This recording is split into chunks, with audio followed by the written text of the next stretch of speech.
कालू कौवा सारा सारा दिन गौरी कवि के पीछे पड़ा रहता था। गौरी गौरी सुंदर कवि, मेरी बात तो सुनो, मुझसे इतनी नफरत क्यों करती हो? हट जाओ गंदे काले कवि कहीं की। अपनी शक्ल देखी है? अपनी शक्ल आईने में देख कर आओ, फिर भागना मेरे पीछे। गौरी अच्छा भला तो हूँ, देखो मेरे सुंदर काले काले पंख, मेरी चोंच कितनी लंबी है, मुझ में क्या कमी दिखती है तुम्हें? कमी? कोई एक कमी हो तो तब न बताऊं मैं तुम्हें। हट जाओ मेरे रास्ते से। मैं तो जवान सुंदर कवि हूँ, तुम तो बूढ़े कवि हो। मैं नहीं करूँगी तुमसे शादी। तुम्हें पता भी है कि शादी के बाद मैं तुमको कितना खुश रखूंगा। अरे कर लो ना मुझसे शादी, खुद को खुशकिस्मत कहती फिरोगी तुम बाद में। कालू साहिब जी, अभी तो फिलहाल खुद को बदकिस्मत कह रही हूँ। लगता है काली बिल्ली ने रास्ता काट लिया था मेरा, कि सुबह ही सुबह तुमसे मत्था पड़ गया मेरा। सोच समझ कर बात किया करो। मैं गुस्सा नहीं करता तो इसका मतलब ये नहीं कि मुझे गुस्सा नहीं आता। अच्छा, लगता है मुझे डंडा उठाना पड़ेगा। डंडे का नाम सुनते ही कालू कौवा वहाँ से निराश होकर चला जाता है। आया बड़ा आशिक मिजाज, मन तो कर रहा था मार मार के गंजा कर दूं इसको। गौरी कवि जंगल की सबसे नखरेबाज कवि थी। वो किसी भी कवि को अपने म्यार का नहीं समझती थी। क्या करूं, ऐसा क्या करूं कि गौरी मुझसे खुश हो जाए, मुझसे शादी कर ले। मुझे अच्छी लगती है, उसके सिवा मैं किसी और से शादी नहीं करूंगा। कालू कौवा बहुत परेशान हो जाता है और परेशानी के आलम में वो अपने दोस्त उल्लू के पास जाता है।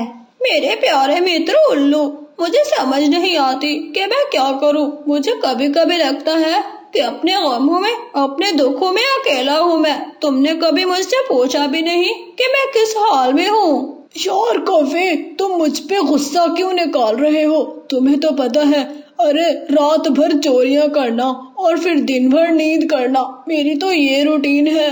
बताओ क्या मसला हो गया है फिर तुम्हें? उल्लू, कैसे मित्र हो? तुम्हारी चोरियां बड़ी हल्की हैं। किसी दिन गौरी की चोरी करो, फिर मैं मानूंगा तुमको। अरे वो जंगल की चालाक कवि, मुझे लगता है वो भी मेरी तरह रात भर अपने सामान की हिफाजत के लिए जागती होगी। वो पागल कहीं के, मुझे उसके सामान से नहीं बल्कि उससे शादी करनी है। किसी दिन उसी को ही चोरी करके ले आओ तुम। ओहो, लगता है तुमको पसंद आ गई है वो कवि। ओ मेरी बात सुनो, मैं उसको चोरी नहीं कर सकता। अरे तुम भी तो उसकी जाति के कव्वे हो, शादी कर लो उसके साथ। यार उल्लू दोस्त, यही तो मसला है, ना जाने वो मुझसे शादी क्यों नहीं कर रही। शायद लगता है उसको कोई दूसरा कौवा पसंद है। अरे तुमको तंग कर रही होगी, तुम कल जाना उससे पूछ कर आना कि मुझ में क्या कमी है और तुमको कैसा कौवा चाहिए। हाँ दोस्त, ये बात तो मैं उससे पूछना ही भूल गया। मैं कल जाऊंगा और उससे पूछ कर आऊंगा। ये कहकर कालू कौवा वहाँ से चला जाता है और फिर अगली सुबह ही सुबह कालू अपने घोंसले में जल्दी ही उठ जाता है। अब जाऊंगा अब अपनी गौरी से पूछ कर आऊंगा कि मुझ में क्या कमी है। हाँ, उल्लू मित्र ने ऐसे ही बोला था। वो पागल कालू कौवा सीधा गौरी के पास चला जाता है। गौरी गौरी, मेरी सुंदर गौरी। तुम फिर आ गए, गंदे गलीज पंखों वाले कौवे। लगता है तुझे भगाना पड़ेगा। ना गलीज पंख? चलो एक बात तो पता चल गई कि मेरे पंख गलीज हैं। और भी बता दो, मुझसे शादी क्यों नहीं करती? मुझ में क्या क्या कमी है? मैं तुमसे शादी कभी नहीं करूंगी। मैं शादी तो उससे करूंगी जिसके लाल पीले नीले हरे गुलाबी पंख होंगे। तुम्हारी तरह गंदे मैले कुचैले काले पंख नहीं होंगे। गौरी, मैं मैला थोड़ी हूँ, वो तो मैं 3 महीने से नहाया नहीं। देखना, आज नदी में नहाऊंगा, मेरे पंख चमचम करेंगे। पहले नहा तो लो गलीज कव्वे, 3 महीने से नहीं नहाया। चल भाग, गंदी बू आ रही है तुमसे। सुंदर कवि, जब अगली बार आऊंगा तो शादी की तारीख के लिए आऊंगा। मुझे पता चल गया कि मुझ में क्या कमी है। एक तो मैं गलीज हूँ, दूसरा लाल पीले नीले गुलाबी पंख नहीं है मेरे। शादी पक्की समझो तुम। चल भाग, तुझसे शादी करती है मेरी जूती। कालू कौवा वहाँ से खुशी खुशी चला जाता है और वो सीधा अपने दोस्त उल्लू के पास जाता है। उल्लू, मेरे सुंदर मित्र, तुम्हारा प्लान काम कर गया, हो गया तुम्हारा प्लान कामयाब। अरे दोस्त कौवे, इतना खुशी में इतराते हुए क्यों आ रहे हो, बताओ तो सही। यार उल्लू, उस कवि ने बता दिया कि मुझ में क्या क्या कमी है। वो कहती है तुम्हारे लाल पीले नीले गुलाबी पंख नहीं, और तुम नहाते नहीं, गलीज हो तुम। अब इन सब का हल निकालना है। ओ पागल पागल, लाल पीले हरे रंग के पंख कहाँ से लाओगे? पहले तो पंख ढूंढो तुम। अरे पंख ढूंढ लूंगा, किसी न किसी पक्षी से मांग लूंगा, और फिर पता है क्या करूंगा, उन पंखों को मैं ग्लू से या गम से लगा लूंगा और फिर बन जाऊंगा सुंदर कौवा। अरे वाह, तुम तो एकदम ज़हीन निकले हो। जाओ फिर पंख लो दूसरे पक्षियों से और फिर मजे करो। गोरी से शादी करके अपने मित्र को ना भूल जाना। हाँ हाँ, तुम जाओ जाओ, तुम्हारा दोस्त कालू अब हीरो बनने के लिए तैयार होगा। फिर कालू कौवा सबसे पहले नदी पर जाता है। ये मेरी लास्ट लुक है, उसके बाद लुक चेंज कर दूंगा अपनी। ऐसा करता हूँ, पहले नहा लेता हूँ। कालू कौवा जैसे ही नदी में अपने पैर रखता है, ओ पानी ठंडा, इतना ठंडा पानी, हाय मैं तो कभी ना नहाऊं। ना ना, मैं नहीं नहाने वाला।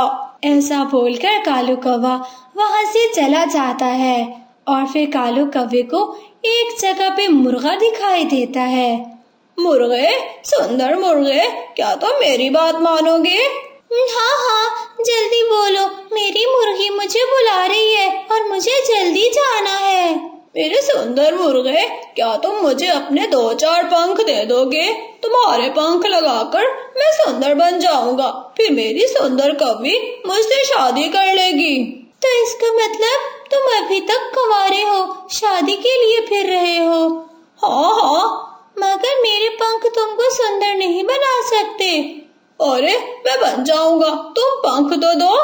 ये बात सुनकर मुर्गा समझ जाता है कि कालू कौवा एकदम पागल है। अच्छा, तुम भी ऐसा करो, मेरे लिए मकई का भुट्टा ले आओ। मकई का भुट्टा खाकर अपने पंख फड़फड़ाऊंगा और फिर तुमको पंख दे दूंगा। हाँ ठीक है, अभी लेकर आता हूँ मकई का भुट्टा। इसी जगह पर रहना, कहीं जाना नहीं। कालू कौवा वहाँ से सीधा मकई का भुट्टा लेने के लिए चला जाता है।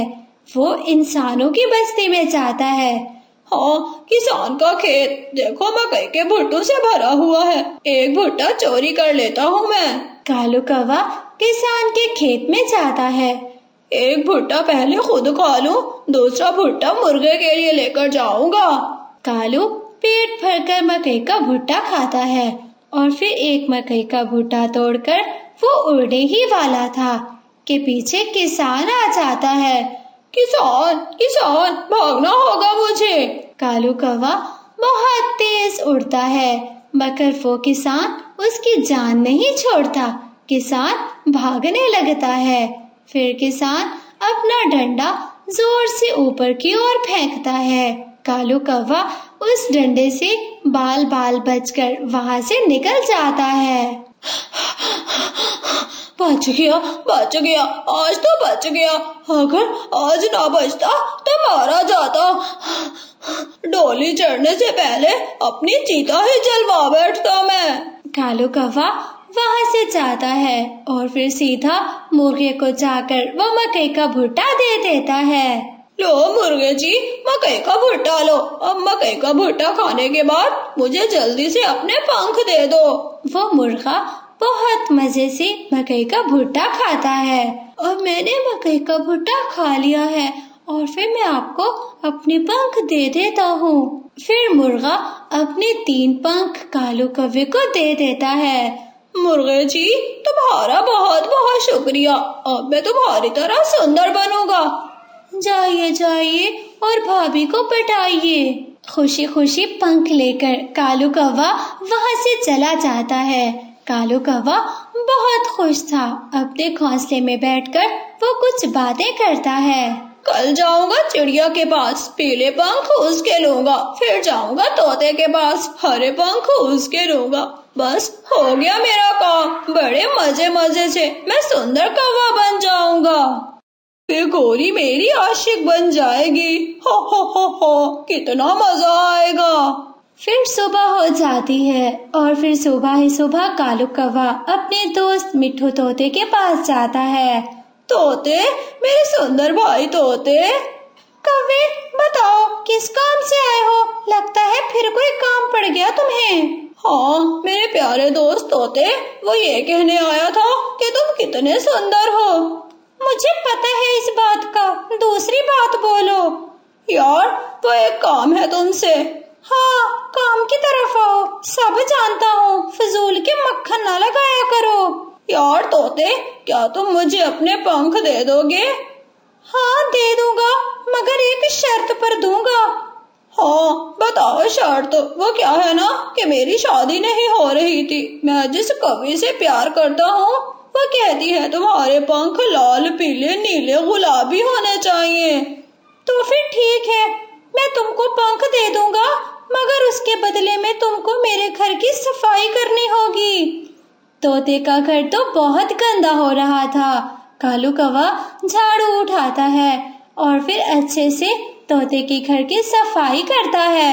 हो गई सफाई। यार तोते, तुम्हारा घर तो चम चम चम कर रहा है। हाँ वाकई में, तुम तो बहुत अच्छी सफाई कर लेते हो। लो ये पंख ले जाओ और फिर हमारी भाभी को घर ले आओ। ऐसा बोलकर तोता उसको अपने पंख देता है। यार दोस्त, तुम्हारा बहुत बहुत शुक्रिया, ये एहसान कभी नहीं भुला पाऊंगा।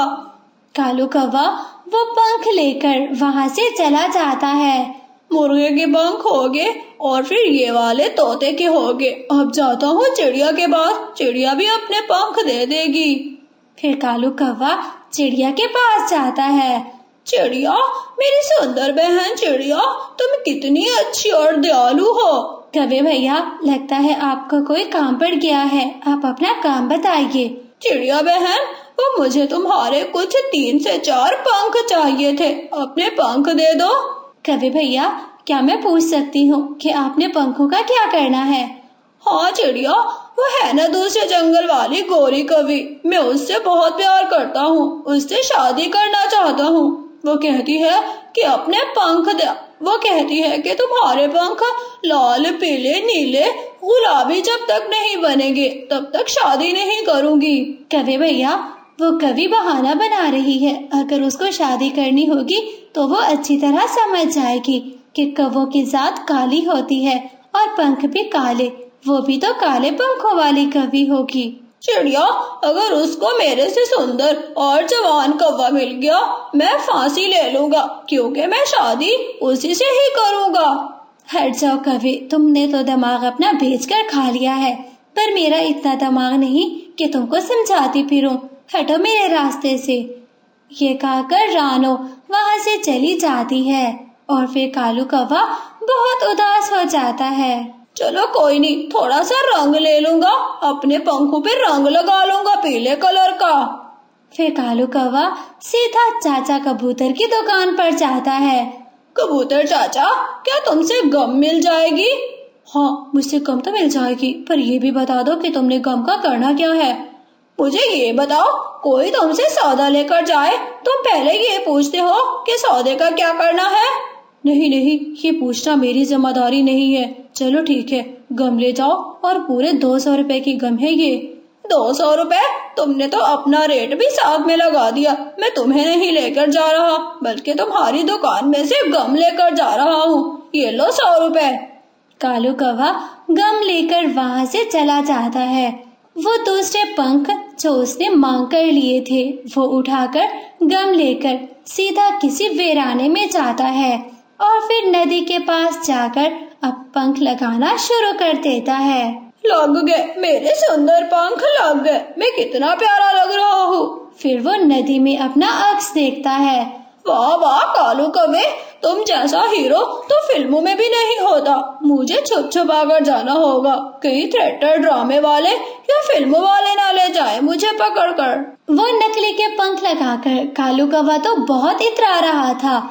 अब जाता हूँ अपनी गौरी के पास। फिर कालू कौवा बंद संवर कर गाना गाते हुए गौरी कौवी के पास जाने लगता है। मैं सुंदर सुंदर कौवा, मैं लाल पीले नीले गुलाबी पंखों वाला, रंग बिरंगे पंखों वाला सुंदर सुंदर कालू कौवा। बताओ किसका दूल्हा बनूंगा मैं गौरी का दूल्हा बनूंगा। ला ला ला ला ला। ऐसे गाते हुए कालू कौवा गौरी के घर के बाहर जाकर पहुंच जाता है। गौरी अपने घर में बैठी हुई थी। गौरी, मेरी सुंदर गौरी, दरवाजा खोलो, तुम्हारा कालू आया, तुम्हारा हीरो आया। जरा बाहर तो आकर देखो कितने सुंदर पंख है मेरे। गौरी घर से बाहर आती है। हाय, मैं मर गई, ये कौन आ गया, ये जिन भूत कौन आ गया। भाई भाई जल्दी से आना, मुझे कोई भूत कौवा डरा रहा है। गौरी की चीखें सुनकर गौरी के भाई भी आ जाते हैं। अरे तुम कौन हो और हमारी बहन को क्यों डरा रहे हो। मैं कालू कौवा हूँ, मैं गौरी से बहुत प्यार करता हूँ। ये मेरे सुंदर पंख देख लो, मैं गौरी से शादी करना चाहता हूँ। कालू जैसे ही गौरी से शादी की बात करता है, कालू के भाइयों की गैरत जाग उठती है और वो कालू को मार मार के बंदर बना देते हैं। कालू के वो नकली पंख तो क्या असली पंख भी तोड़ देते हैं। कालू किसी तरह दुम दबाकर वहाँ से भाग जाता है। हाय, मर गया, इधर भी मारा उधर भी मारा। गौरी तो बड़ी बेवफा निकली, तुम्हारे भाइयों ने मुझे खूब मारा। अब कालू कौवा बेबसी के साथ रो रहा था। अब वो कर ही क्या सकता था। उसके पंख भी टूट गए थे और उसके वो नकली वाले पंख जिसके लिए उसने इतनी मेहनत की थी, उसका भी कोई फायदा नहीं हुआ था। अब मैं कुंवारा रहूंगा, कभी भी किसी कौवी से बात नहीं करूंगा। कौवियां बेवफा। कालू कौवा जंगल में अकेला रहने लगा था। उसको तो कौवियों से जैसे नफरत ही हो गई थी। प्यारे दोस्तों, हमें इस कहानी से क्या सीख मिलती है कि हमें जो भी दिया ऊपर वाले ने उसका शुक्र अदा करना चाहिए। जो नहीं है वो हमारे पास कभी हो भी नहीं सकता। प्यारे दोस्तों, अगर आपको हमारी कहानी अच्छी लगी हो तो हमारी कहानी को लाइक और हमारे चैनल को सब्सक्राइब करना मत भूलिएगा। आपका धन्यवाद।